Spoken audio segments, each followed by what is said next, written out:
இன்றைக்கி தக்காளி ஊறுகாய் செய்யலான்னு தான் இன்றைக்கி ஸ்டார்ட் பண்ணேன். ஸ்டார்ட் பண்ணது என்னவோ தப்பாக போச்சு. திடீர்னு எனக்கு ஒரு 6-7 ஹவர்ஸ் ஆயிடுச்சு இதை செஞ்சு முடிக்கிறதுக்கே. ஒரு 15 கிலோவுக்கு மேலே தக்காளி காய்ச்சிருந்தது. சரி எல்லாமே விட்டால் வேஸ்ட் ஆயிரும், நம்ம செஞ்சிடலான்னு சொல்லிட்டு ஸ்டார்ட் பண்ணேன். ஆனால் வேலை ரொம்ப பெண்டு கலண்டுருச்சு, முதுகெல்லாம் செம்ம வலி ஆகிப்போச்சு.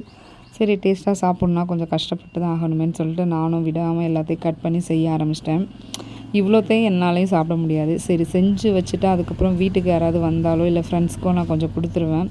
இல்லை நான் ஊருக்கு போனாலும் அம்மா வீட்டுக்கு அந்த மாதிரி எல்லாருக்குமே கொஞ்சம் ஷேர் பண்ணுவேன். அதனால் கொஞ்சம் இப்போவே சீசன் டைம்லேயே நம்ம ஏன் நம்மக்கிட்ட இருக்க தக்காளி ஏன் வேஸ்ட் பண்ணுவேன்னு சொல்லிட்டு தான் செய்ய ஆரம்பிச்சிட்டேன். நைட்டு ஃபுல்லாக செஞ்சேன். அதுக்கப்புறமா ரொம்ப இருட்டாயிடுச்சு. அதனால் அதுக்கப்புறமா விடியகாலம் மறுபடியும் எழுந்திரிச்சு மறுபடியும் செய்ய ஆரம்பிச்சிட்டேன்.